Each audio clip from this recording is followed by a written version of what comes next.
അനുദിന വിശുദ്ധർ ഫെബ്രുവരി 19 പിയാസെൻസായിലെ വിശുദ്ധ കോൺറാഡ്. ഫ്രാൻസിസ്കൻ മൂന്നാം സഭയിൽപ്പെട്ട ഒരു സന്യാസിയായിരുന്നു വിശുദ്ധ കോൺറാഡ്. ഇറ്റലിയിലെ പിയാസെൻസായിലെ ഒരു ഉന്നത കുടുംബത്തിലായിരുന്നു വിശുദ്ധൻ ജനിച്ചത്. ഒരിക്കൽ നായാട്ടിനിടയിൽ ഇദ്ദേഹം കൊളുത്തിയ തീ മൂലം അടുത്തുള്ള ഒരു വയൽ കത്തി നശിക്കുവാനിടയായി. എന്നാൽ ചിലർ കൂടി ഒരു പാവപ്പെട്ട മനുഷ്യനിൽ കുറ്റം ചുമത്തി കൊല്ലുവാൻ വിധിക്കപ്പെട്ടു. എന്നാൽ വിശുദ്ധൻ സധൈര്യം മുന്നോട്ട് വരികയും തൻ്റെ തെറ്റ് ഏറ്റുപറയുകയും ചെയ്തു. ഇതിന് പരിഹാരമായി അദ്ദേഹത്തിന് തൻ്റെ സ്വത്ത് മുഴുവൻ വിൽക്കേണ്ടി വന്നു. തുടർന്ന് വിശുദ്ധനും അദ്ദേഹത്തിൻ്റെ ഭാര്യയും ആത്മീയ ജീവിതം നയിക്കുവാനുള്ള തീരുമാനമെടുത്തു.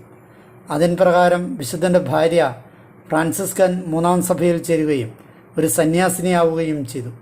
വിശുദ്ധ കോൺറാഡ് സിസിലിയിലെ നോട്ടോയിലേക്ക് പോവുകയും അവിടെ വിശുദ്ധ മാർട്ടിൻ്റെ നാമധേയത്തിലുള്ള ഒരു ആതുരാലയത്തിൽ ശുശ്രൂഷ ചെയ്യുകയും ചെയ്തു പോന്നു. വിശുദ്ധൻ്റെ സുഹൃത്തും ധനികനുമായിരുന്ന ഒരാൾ നിർമ്മിച്ച ആശ്രമത്തിലായിരുന്നു അദ്ദേഹത്തിൻ്റെ താമസം. 3 ദശാബ്ദത്തോളം വിശുദ്ധൻ അവിടെ കഴിഞ്ഞു. നോട്ടോയ്ക്ക് പുറത്തുള്ള പിസോണയിലെ ഉള്ള ഗുഹയിൽ ഏകാന്തവാസം അനുഭവിച്ച് അദ്ദേഹം തൻ്റെ അവസാന കാലഘട്ടം അവിസ്മരണീയമാക്കി. പോൾ മൂന്നാമൻ മാർപ്പാപ്പയാണ് വിശുദ്ധൻ്റെ സന്യാസ സഭയെ അംഗീകരിച്ചത്.